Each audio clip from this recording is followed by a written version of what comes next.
അസ്സലാമു അലൈക്കും വറഹ്മത്തുള്ളാഹി വബറകാതുഹു. നഹ്മദുഹു വനുസല്ലി അലാ റസൂലിഹിൽ കരീം. അമ്മാ ബഅദ്. യാസ് മീഡിയ യൂട്യൂബ് ചാനലിലൂടെ നബി സല്ലല്ലാഹു അലൈഹി വസല്ലമ തങ്ങളുടെ ശരീരപ്രകൃതിയെക്കുറിച്ചും അവിടുത്തെ സൗന്ദര്യത്തെക്കുറിച്ചുമാണ് ചർച്ച ചെയ്യുന്നത്. ഇന്നത്തെ ഭാഗത്തിലൂടെ നബി സല്ലല്ലാഹു അലൈഹി വസല്ലമ തങ്ങളുടെ കൈകാലുകളെക്കുറിച്ചും അവിടുത്തെ സ്പർശനങ്ങളെക്കുറിച്ചും നമുക്ക് ചർച്ച ചെയ്യാം. അല്ലാഹു തആല നാം പറയുന്നതും കേൾക്കുന്നതും ഒരു സ്വാലിഹായ അമലായി സ്വീകരിക്കട്ടെ. നബി സല്ലല്ലാഹു അലൈഹി വസല്ലമ തങ്ങളുടെ കൈകാലുകൾ ബലിഷ്ഠവും സുന്ദരവുമായിരുന്നു. കൈപ്പത്തി മാംസം തുറിച്ചു നിൽക്കുന്നതോ എല്ലുന്തി വികൃത രൂപമായതോ ആയിരുന്നില്ല. അതോടൊപ്പം വളരെ മൃദുലവുമായിരുന്നു. കൈത്തണ്ടയും തോളം കൈയും ഉരുണ്ടുതുടുത്ത് സുന്ദരമായിരുന്നു. കൈത്തണ്ടയിൽ രോമമുണ്ടായിരുന്നു. രൂപലാവണ്യത്തോടൊപ്പം ഈ അവയവങ്ങൾ മൃദുലവും ശീതളാവസ്ഥ അനുഭവപ്പെടുന്നതുമായിരുന്നു. സഅദ് ഇബ്നു അബി വഖാസ് റളിയല്ലാഹു അൻഹു പറയുന്നു, ഞാൻ മക്കയിൽ രോഗിയായി കിടന്നപ്പോൾ നബി സല്ലല്ലാഹു അലൈഹി വസല്ലമ തങ്ങൾ എന്നെ സന്ദർശിച്ചു. അവിടുന്ന് തൃക്കരം കൊണ്ട് എൻ്റെ നെറ്റിയിലും മുഖത്തും നെഞ്ചിലും വയറിന്മേലും തടവി. നബി സല്ലല്ലാഹു അലൈഹി വസല്ലമ തങ്ങളുടെ കൈയിൻ്റെ ശീതളിമ ഇപ്പോഴും എൻ്റെ കരളിൽ അനുഭവപ്പെടുന്നത് പോലെ തോന്നുന്നു. അനസ് റളിയല്ലാഹു അൻഹു പറയുന്നു, നബി സല്ലല്ലാഹു അലൈഹി വസല്ലമ തങ്ങളുടെ മുൻകൈയിനേക്കാൾ മൃദുലമായ പട്ടുവസ്ത്രം പോലും ഞാൻ സ്പർശിച്ചിട്ടില്ല. വാഇൽ ഇബ്നു ഹുജ്ർ റളിയല്ലാഹു അൻഹു പറയുകയാണ്, ഞാൻ നബി സല്ലല്ലാഹു അലൈഹി വസല്ലമ തങ്ങളെ ഹസ്തദാനം ചെയ്യാറുണ്ടായിരുന്നു. പിന്നീട് എൻ്റെ കയ്യിൽ അതിൻ്റെ അടയാളം അറിയാമായിരുന്നു. കാരണം അത് കസ്തൂരിയേക്കാൾ സുഗന്ധമുള്ളതായിരുന്നു. നബി സല്ലല്ലാഹു അലൈഹി വസല്ലമ തങ്ങളുടെ കക്ഷഭാഗത്ത് ദുർഗന്ധമുണ്ടായിരുന്നില്ല എന്ന് മാത്രമല്ല, അവിടം സുഗന്ധമുള്ളതായിരുന്നു താനും. മുഹിബുത്തുബി റളിയല്ലാഹു അൻഹു പറയുകയാണ്, സാധാരണ മനുഷ്യരുടെ കക്ഷങ്ങൾ നിറപ്പകർച്ചയുള്ളതാണ്. എന്നാൽ നബി സല്ലല്ലാഹു അലൈഹി വസല്ലമ തങ്ങളുടെ കക്ഷഭാഗം ഇത്തരത്തിലായിരുന്നില്ല. അത് അവിടത്തെ സവിശേഷതകളിൽ പെട്ടതാണ്. അവിടെ രോമമുണ്ടായിരുന്നില്ല എന്നുകൂടി ഇമാം ഖുർത്തുബി റഹ്മത്തുള്ളാഹി അലൈഹി പറഞ്ഞിട്ടുണ്ട്. നബി സല്ലല്ലാഹു അലൈഹി വസല്ലമ തങ്ങളുടെ പൂമേനിയിലെ ഓരോ അവയവവും അനുഗ്രഹപൂർണമായിരുന്നു. അവയിൽ നിന്ന് അനുഗ്രഹം നേടാൻ സ്വഹാബികൾ താല്പര്യം കാണിച്ചിരുന്നു. അവിടുത്തെ തിരുകര സ്പർശം കൊണ്ട് അനുഗ്രഹീതരാവാൻ ഭാഗ്യം ലഭിച്ചവർ നിരവധിയാണ്. അബൂ ഹുറൈറ റളിയല്ലാഹു അൻഹു പറയുന്നു, അള്ളാഹുവിൻ്റെ ദൂതരെ, അങ്ങയിൽ നിന്ന് ഞാൻ ധാരാളം ഹദീസുകൾ കേൾക്കാറുണ്ട്.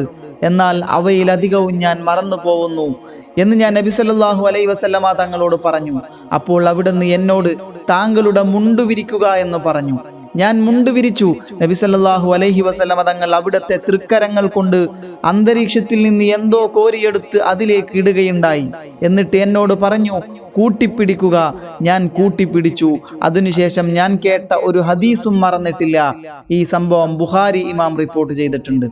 നമ്മുടെ കാഴ്ചയിൽ ശൂന്യതയിൽ നിന്നാണ് നബി സല്ലല്ലാഹു അലൈഹി വസല്ലമ തങ്ങൾ കോരിയിട്ടത്. അതുപക്ഷേ അബൂ ഹുറൈറ റളിയല്ലാഹു അൻഹുവിൻ്റെ മറവിക്ക് പരിഹാരമാവുകയും മനനശേഷി വർദ്ധിപ്പിക്കുകയും ചെയ്തത് എന്നതാണ് അനുഭവം. അലി റളിയല്ലാഹു അൻഹു പറയുന്നു, നബി സല്ലല്ലാഹു അലൈഹി വസല്ലമ തങ്ങൾ എന്നെ യമനിലെ പ്രതിനിധിയായി നിയോഗിച്ചു. ഞാനപ്പോൾ ചോദിച്ചു, അള്ളാഹുവിൻ്റെ ദൂതരെ, ഞാനൊരു യുവാവല്ലേ, അവർക്കിടയിൽ എങ്ങനെയാണ് തീരുമാനങ്ങൾ എടുക്കുക? വിധി തീർപ്പ് എന്താണെന്ന് എനിക്കറിയില്ലല്ലോ. അപ്പോൾ അവിടുന്ന് എൻ്റെ നെഞ്ചിൽ അവിടുത്തെ തൃക്കരം കൊണ്ട് ഒന്ന് കൊട്ടുകയും, അള്ളാഹുവേ, ഇദ്ദേഹത്തിൻ്റെ ഹൃദയത്തെ നീ നേരെ ചിന്തിപ്പിക്കണമേ, നാക്കിന് സ്ഥൈര്യം നൽകണമേ എന്ന് പ്രാർത്ഥിക്കുകയും ഉണ്ടായി. അള്ളാഹുവാണേ, അതിനുശേഷം തീരുമാനമെടുക്കുന്നതിൽ ശങ്കിക്കേണ്ട സാഹചര്യം എനിക്കുണ്ടായിട്ടില്ല. അനസ് റളിയല്ലാഹു അൻഹു പറയുന്നു, നബി സല്ലല്ലാഹു അലൈഹി വസല്ലമ തങ്ങൾ സുബഹി നിസ്കരിച്ചാൽ മദീനയിലെ വീടുകളിലെ പരിചാരകർ വെള്ളപ്പാത്രങ്ങളുമായി വരും. അവർ കൊണ്ടുവരുന്ന പാത്രങ്ങളിലെല്ലാം നബി സല്ലല്ലാഹു അലൈഹി വസല്ലമ തങ്ങൾ കൈമുക്കിയെടുക്കും. ചിലപ്പോൾ അവർ വളരെ നേരത്തെയും കൊണ്ടുവന്നിരുന്നു. അപ്പോൾ നബി സല്ലല്ലാഹു അലൈഹി വസല്ലമ തങ്ങൾ അവിടുത്തെ കൈ അതിൽ മുക്കിയെടുക്കുമായിരുന്നു. മുസ്ലിം റഹ്മത്തുള്ളാഹി അലൈഹി സംഭവം റിപ്പോർട്ട് ചെയ്തിട്ടുണ്ട്. സായിബ് ഇബ്നു യസീദ് റളിയല്ലാഹു അൻഹു രോഗിയായപ്പോൾ നബി സല്ലല്ലാഹു അലൈഹി വസല്ലമ തങ്ങൾ അദ്ദേഹത്തിന്റെ തലയിൽ തടവിയിരുന്നു. അത് കാരണം അദ്ദേഹത്തിന്റെ തലമുടി നരച്ചിരുന്നില്ല. ഒരു സ്വഹാബിയുടെ നീരു വന്നു വീർത്ത മുഖത്ത് നബി സല്ലല്ലാഹു അലൈഹി വസല്ലമ തങ്ങൾ തടവിയപ്പോൾ അത് മാറുകയുണ്ടായി. ആയിദ് റളിയല്ലാഹു അൻഹുവിന്റെ മുഖത്ത് ഹുനൈൻ യുദ്ധത്തിലേറ്റ മുറിവ് നബി സല്ലല്ലാഹു അലൈഹി വസല്ലമ തങ്ങൾ തടവിയപ്പോൾ സുഖപ്പെട്ടു.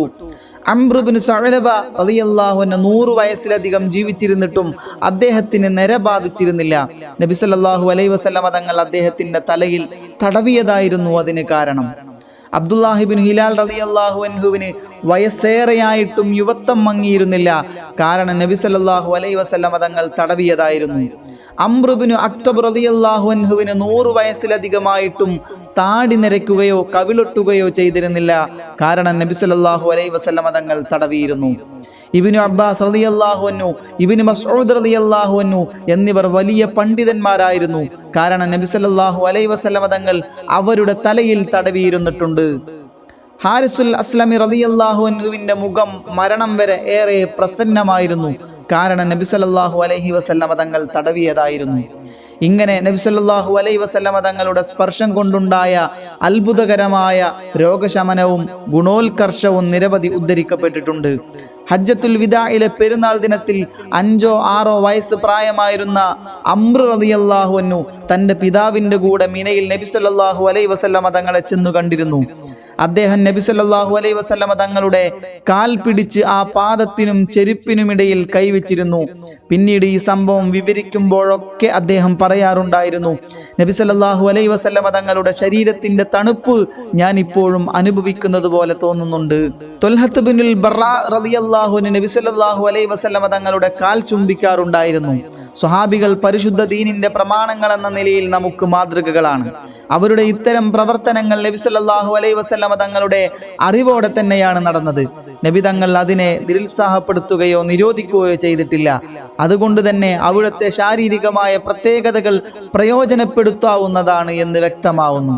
നബി സല്ലല്ലാഹു അലൈഹി വസല്ലമ തങ്ങളിൽ എന്തെല്ലാം പ്രത്യേകത നമുക്ക് കാണാൻ സാധിക്കുമോ അതൊക്കെയും നമുക്ക് ഉപയുക്തമാണ്. വിശ്വാസ നിബന്ധമായിട്ടുള്ള സമീപനമാവണമെന്ന് മാത്രം. അല്ലാഹു റബ്ബ് സുബ്ഹാനഹു വ തആല അവിടുത്തെ തിരുക്കരം സ്പർശിക്കാനും അവിടുത്തെ പൂമേനി സ്വപ്നത്തിൽ ദർശിക്കാനും നമുക്കേവർക്കും തൗഫീഖ് പ്രദാനം ചെയ്യട്ടെ. വആഖിറു ദഅവാനാ അനിൽ ഹംദുലില്ലാഹി റബ്ബിൽ ആലമീൻ. അസ്സലാമു അലൈക്കും വറഹ്മത്തുള്ളാഹി വബറകാതുഹു.